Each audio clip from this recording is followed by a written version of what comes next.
नमस्कार मित्रांनो, मी संजय दिलीप वाघमारे, जिल्हा परिषद प्राथमिक शाळा सिंधी इयत्ता 6वी मध्ये शिकतो.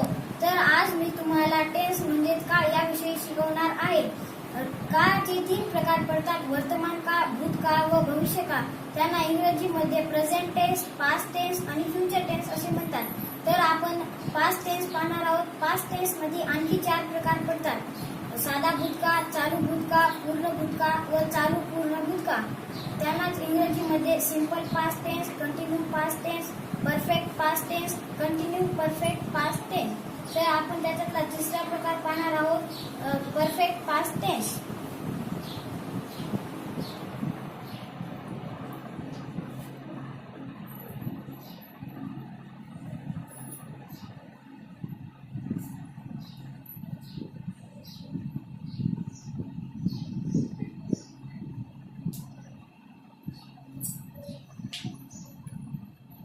परफेक्ट पास्ट टेन्स म्हणजे पूर्ण भूतकाळ. पूर्ण भूतकाळातला आपण एक उदाहरणासाठी एक वाक्य पाहू.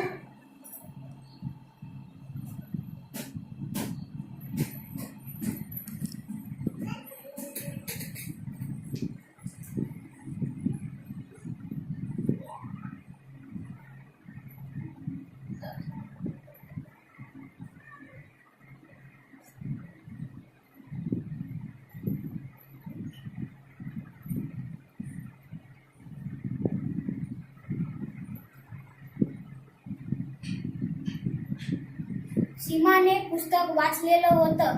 तर आपण याच्यात कर्म व क्रियापद ओळखू. तर कर्ता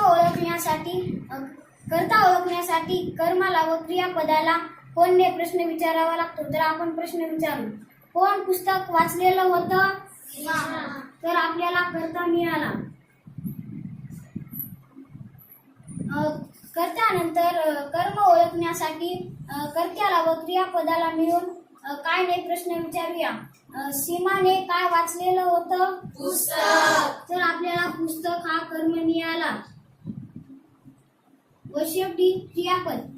वाक्यामध्ये क्रियादर्शक शब्दाला क्रियापद असे म्हणतात. तर वाचलेला हा क्रियादर्शक शब्द आहे म्हणून क्रियापद.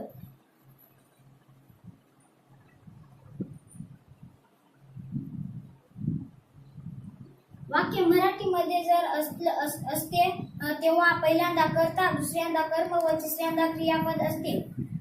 पण तेच जर वाक्य इंग्रजीमध्ये करायचं असल्यानं सुरुवातीला कर्ता, नंतर क्रियापद व शेवटी कर्म घ्यावे लागते. तर आपण त्या पूर्ण भूतकाळाची रचना पाहू.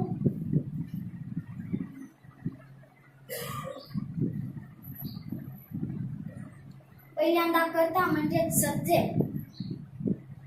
टू ह्याचे भूतकाळी सहाय्यकारी क्रियापद हॅड. मुख्य क्रियापदाचे 3रे रूप व शेवटी ऑब्जेक्ट. तर आपण आता एक वाक्य घेऊ.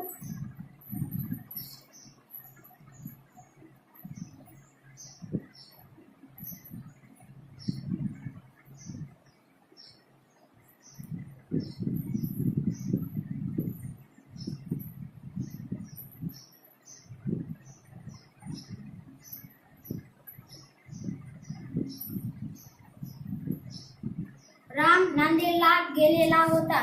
तर आपण कर्ता ओळखू. कोण नांदेडला गेलेला होता? राम हा कर्ता झाला. रामला म्हणजे सब्जेक्ट. तर आपण राम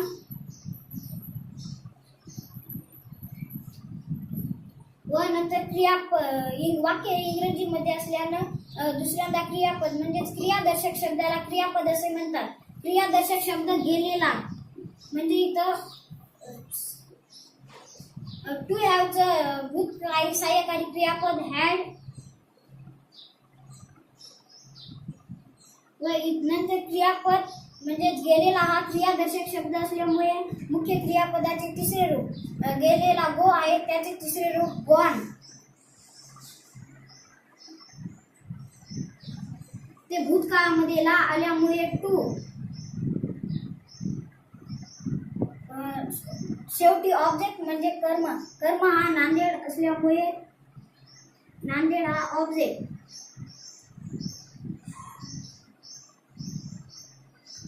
तर आपण आणखी सरावासाठी दुसरे वाक्य पाहू.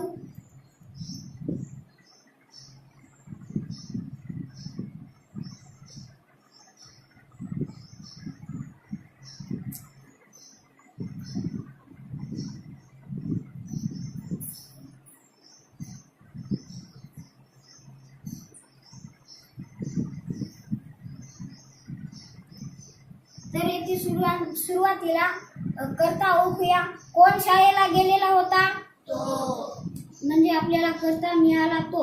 तोला इंग्रजीमध्ये ही नंतर टू हॅवची भूतकाळी सहाय्यकारी क्रियापद हॅड. वाक्यात क्रियापद गेलेला म्हणजेच गोचे तिसरे रूप गॉन.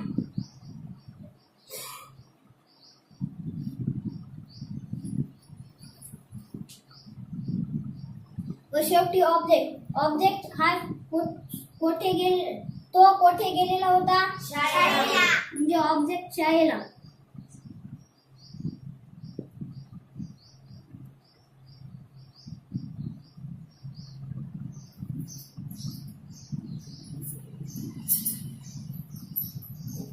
मी अशी अपेक्षा करतो की पूर्ण भूतकाळाची मी जी आता माहिती सांगलेली आहे ते तुम्हाला नक्कीच आवडली असेल. धन्यवाद.